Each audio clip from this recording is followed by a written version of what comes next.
Hello everyone. कैसे हो आप सब? उम्मीद करती हूँ आप सब बहुत ही अच्छे होंगे। मेरे चैनल में आप सभी का स्वागत है। आज मैं मुंशी प्रेमचंद जी की कहानी विचित्र होली आपके सामने लेकर आई हूँ। तो कहानी को शुरू करने से पहले चैनल को लाइक और सब्सक्राइब कर लीजिए। सुनते हैं कहानी विचित्र होली। होली का दिन था। मास्टर ए बी क्रॉस शिकार खेलने गए हुए थे। साइस, अब्दाली, मेहतर, भिस्ती, ग्वाल, धोबी सब होली मना रहे थे। सबों ने साहब के जाते ही खूब गहरी भांग चढ़ाई थी।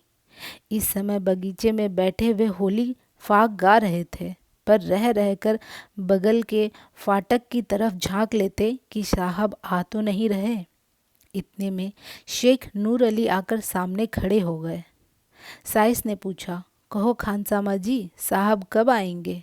नूर अली बोला, उसका जब जी चाहे आए। मेरा आज इस्तीफ़ा है, अब मैं इसकी नौकरी ना करूँगा। अर्दली ने कहा, ऐसी नौकरी फिर ना पाओगे, 4 पैसे ऊपर की आमदनी है, नाहक छोड़ते हो। नूर अली, अजी लालत भेजो, अब मुझसे गुलामी ना होगी, या हमें जूते से ठुकराएं और हम इनकी गुलामी करें। आज यहाँ से डेरा कूच है। आओ तुम लोग की दावत करूं। चलो आओ, कमरे में आराम से मेज पर डट जाओ। वह बोतलें पिलाऊं कि जिगर ठंडा हो जाए। साइस, और जो कहीं साहब आ जाएं? नूर अली, वह अभी नहीं आने का। चलो आओ। साहबों के नौकर प्रायः शराबी ही होते हैं। जिस दिन से साहब के यहाँ गुलामी लिखाई, उस दिन से बला उनके सिर पड़ जाती है। जब मालिक स्वयं बोतल की बोतल उड़ेल जाते हों तो भला नौकर क्यों न चूसने लगे। यह निमंत्रण पाकर सब के सब खिल उठे। भंग का नशा चढ़ा ही हुआ था। ढोल मंजीरे छोड़कर नूर अली के साथ चले और साहब के खाने के कमरे में कुर्सियों पर आ बैठे। नूर अली ने विस्की की बोतल खोलकर ग्लास भरे और चारों ने चढ़ाना शुरू किया। ठर्रा पीने वाले जब यह मज़ेदार चीज़ें पिए तो ग्लास लुढ़कने लगे। खानसामा भी उत्तेजित करता जाता था। जरा देर में सबों के सिर फिर गए। भय जाता रहा। एक ने होली छेड़ी, दूसरे ने सुर मिलाया। गाना होने लगा। नूर अली ने ढोल मंजीरा लाकर रख दिया। वहीं मजलिस जम गई। गाते गाते एक उठकर नाचने लगा, दूसरा उठा, यहाँ तक कि सब के सब कमरे में चौकड़ियाँ भरने लगी। हूँ हक मचने लगा। कबीर, फाग, चौताल, गाली गलौज, मार पीट, बारी बारी सब का नंबर आया। सब ऐसे निडर हो गए थे मानो अपने ही घर में हो। कुर्सियाँ उलट गई, दीवारों पर तस्वीरें टूट गई, एक ने मेज उल्टा दी। यही हंगामा मचा हुआ था कि शहर के रईस लाल उजागर मल का आगमन हुआ। उन्होंने यह कौतुक देखा तो चकराए। खानसामा से पूछा, यह क्या गोलमाल है शेख जी? साहब देखेंगे तो क्या कहेंगे? नूर अली, साहब का हुक्म ही ऐसा है तो क्या करें। आज उन्होंने अपने नौकरों की दावत की है, उनसे होली खेलने को कहा है। सुनते हैं लाट साहब के यहाँ से हुक्म आया है कि रियाया के साथ खूब रब्द जब्द रखो, उनके त्योहारों में शरीक हो। तभी तो यह हुक्म दिया है, नहीं तो इनके मिजाज ही ना मिलते थे। आइए तशरीफ़ रखिए, निकालूं कोई मज़ेदार चीज़? अभी हाल ही में विलायत से पार्सल आया है। सेठ उजागरमल बड़े उदार विचारों के मनुष्य थे। अंग्रेजी दावतों में बेधड़क शरीक होते थे। रहन सहन भी अंग्रेजी ही था और यूनियन क्लब के तो वो एकमात्र कर्ता ही थे। अंग्रेजों से उनकी खूब छनती थी और मास्टर क्रॉस तो उनके परम मित्र ही थे। जिलाधीश से चाहे कोई भी हो, सदैव उनकी घनिष्ठता रहती थी। नूर अली की बातें सुनते ही एक कुर्सी पर बैठ गए और बोले, अच्छा यह बात है, हाँ तो फिर निकालो कोई मज़ेदार चीज़, और कुछ गज़ल भी हो। नूर अली, हुजूर आपके लिए सब कुछ हाजिर है। लाला साहब कुछ तो घर से ही पीकर आए थे, कई ग्लास चढ़ाए तो जुबान लड़खड़ाते हुए बोले, क्यों नूर अली, आज साहब होली खेलेंगे? नूर अली, जी हाँ। उजागर, लेकिन मैं रंग वंग तो लाया नहीं, भेजो चटपट किसी को मेरी कोठी से रंग पिचकारी वगैरह लाए। क्यों घसीटे, आज तो बड़ी बहार है। घसीटे, हाँ बड़ी बहार है, होली है। उजागर गाते हुए, आज साहब के साथ मेरी होली मचेगी, आज साहब के साथ मेरी होली मचेगी, खूब पिचकारी चलाऊंगा। घसीटे, खूब अबीर लगाऊंगा। ग्वाला, खूब अबीर चढ़ाऊंगा।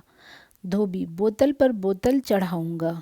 अर्दली, खूब कबीरे सुनाऊंगा। उजागर, आज साहब के साथ मेरी होली मचेगी।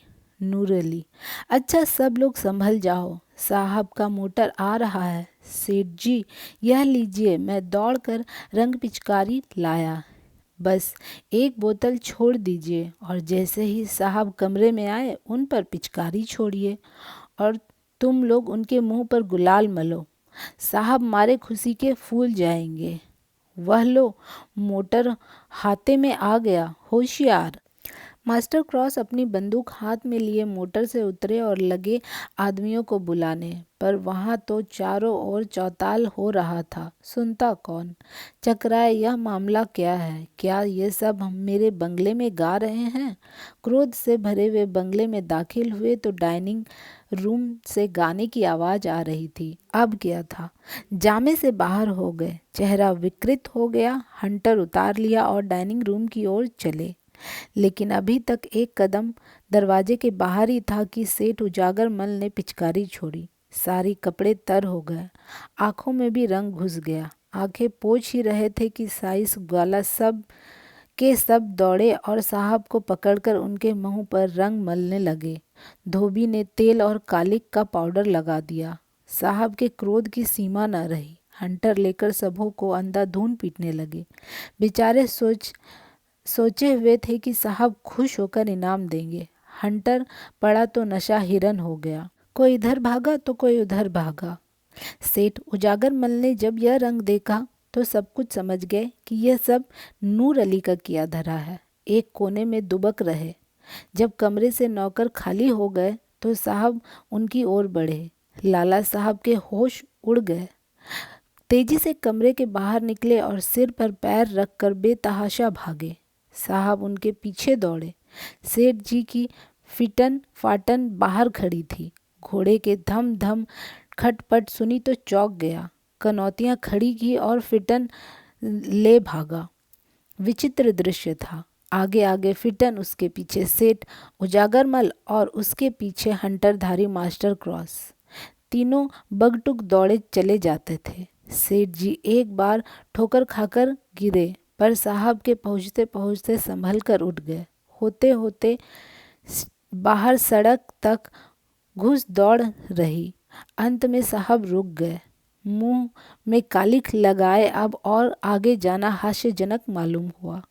यही विचार हुआ कि सेठ जी को काफ़ी सज़ा मिल चुकी है, अपने नौकरों की खबर लेना भी जरूरी है।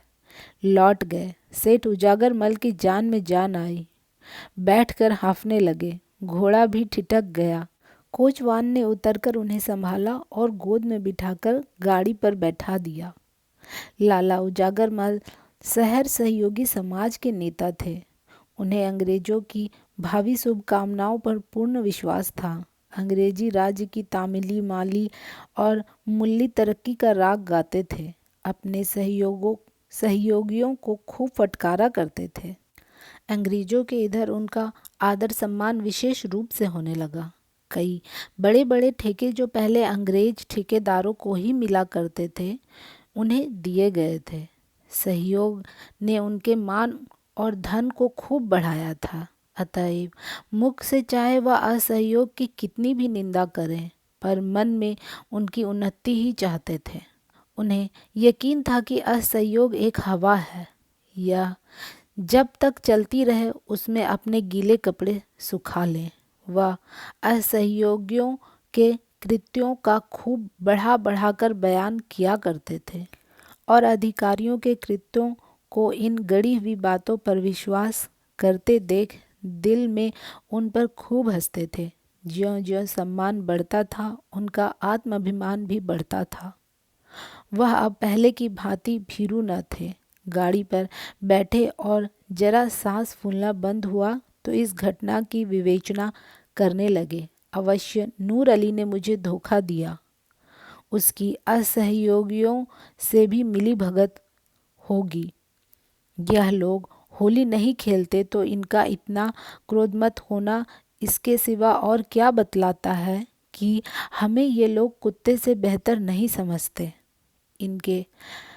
इनको अपने प्रभुत्व का कितना घमंड है। यह मेरे पीछे हंटर लेकर दौड़े। अब विदित हुआ कि यह जो मेरा थोड़ा मान सम्मान करते थे वह केवल धोखा था। मन में यह हमें अब नीच और कमीना समझते हैं। लाल रंग कोई बान नहीं था। हम बड़े दिनों में गिरजा जाते हैं, इन्हें डालियां देते हैं। वह हमारा त्यौहार नहीं है, पर यह जरा सा रंग छोड़ देने पर इतना बिगड़ उठा। हाँ, इतना अपमान। मुझको उसके सामने ताल ठोक कर खड़ा हो जाना चाहिए था। भागना कायरता थी। इसी से यह सब शेर हो जाते हैं। कोई संदेह नहीं कि यह सब हमें मिलकर असहयोगियों को दबाना चाहते हैं। इनकी यह विनयशीलता और सजनता केवल अपना मतलब गांठने के लिए है। इनकी निरंकुशता, इतना गर्व वही है, जरा भी अंतर नहीं। सेठ जी के हृदय भावों ने उग्र रूप धारण किया। मेरी यह अधोगति अपने अपमान की याद रह रहकर उनके चित्त को विहल कर रही थी। यह मेरे सहयोग का फल है। मैं इसी योग्य हूँ। मैं इनकी सौहार्दपूर्ण बातें सुन सुनकर फूला न समाता था। मेरी मंद बुद्धि को इतना भी नहीं न सूझता था कि स्वाधीन और पराधीन का कोई मेल नहीं हो सकता। मैं असहयोगियों की उदासीनता पर हंसता था। अब मालूम हुआ वे हास्यास्पद नहीं है, मैं स्वयं निंदनीय हूँ। वह अपने घर न जाकर सीधे कांग्रेस कमेटी के कार्यालय की ओर लपके। वहां पहुंचे तो एक विराट सभा देखी। कमेटी ने शहर में छूत अछूत छोटे बड़े सबके होली का आनंद मनाने के लिए निमंत्रित किया। हिंदू मुसलमान साथ साथ बैठे हुए प्रेम से होली खेल रहे थे। फल भोज का भी प्रबंध किया गया था। उस समय व्याख्यान हो रहा था। सेठ जी गाड़ी से उतरे, पर सभा स्थल में जाते संकोच होता था। ठिठकते हुए धीरे से जाकर एक ओर खड़े हो गए। उन्हें देखकर लोग चौंक पड़े। सब के सब विस्मित होकर उनकी ओर ताकने लगे। यह खुशामदियों के आश्चर्य आज यहाँ कैसे भूल पड़े। इन्हें तो किसी सहयोगी सभा में राजभक्ति का प्रस्ताव पास करने जाना चाहिए था। शायद भेद लेने आए हैं कि ये लोग क्या कर रहे हैं। उन्हें चिढ़ाने के लिए लोगों ने कहा, कांग्रेस की जय। उजागर मल ने उच्च स्वर से कहा, असहयोग की जय। फिर ध्वनि हुई, खुशामदियों की शय। सेठ जी ने उच्च स्वर में कहा, जी हुजूरों की शय।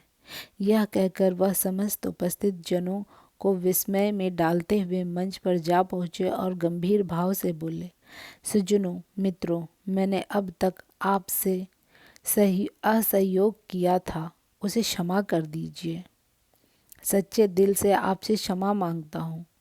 मुझे घर का बेदी, जासूस या विभीषण न समझिए। आज मेरी आंखों के सामने से पर्दा हट गया। आज इस पवित्र प्रेममय होली के दिन मैं आपसे प्रेमालिंगन करने आया हूँ। अपनी विशाल उदारता का आचरण कीजिए। आपसे द्रोह करने का आज मुझे दंड मिल गया। जलाधीश ने आज मेरा घोर अपमान किया। मैं वहाँ से हंटरों की मार खाकर आपकी शरण आया हूँ। मैं देश का द्रोही था, जाति का शत्रु था। मैंने अपने स्वार्थ के वश, अपने अविश्वास के वश देश का बड़ा अहित किया है। खूब कांटे बोए हैं। उसका स्मरण करके ऐसा जी चाहता है कि हृदय के टुकड़े टुकड़े कर दूं। आवाज़ आई, हाँ अवश्य कर दीजिए। आपसे ना बन पड़े तो मैं तैयार हूँ। प्रधान की आवाज़, यह कटु वाक्य का अवसर नहीं। नहीं, आपको यहाँ कष्ट उठाने की जरूरत नहीं है। मैं स्वयं यह काम भली भांति कर सकता हूँ, पर अभी मुझे बहुत कुछ प्रायश्चित करना है। जाने कितने पापों की पूर्ति करनी है। आशा करता हूँ कि जीवन के बचे हुए दिन इसी प्रायश्चित करने में, यहीं मुंह की कालिमा धोने में काटूं। आपसे केवल इतनी प्रार्थना है कि मुझे आत्म सुधार का अवसर दीजिए। मुझ पर विश्वास कीजिए और मुझे अपना दीन सेवक समझिए। मैं आज से अपना तन मन धन आप सब पर अर्पण करता हूँ। मुंशी प्रेमचंद जी की कहानी विचित्र होली यहीं पर समाप्त हुई। मेरे चैनल डीमोटिवेट्स को लाइक शेयर और सब्सक्राइब कीजिए ताकि मैं ऐसी कहानियाँ आप सभी के लिए और लाती रहूँ। मुझे सुनने के लिए आप सभी का फिर से बहुत बहुत धन्यवाद, शुक्रिया।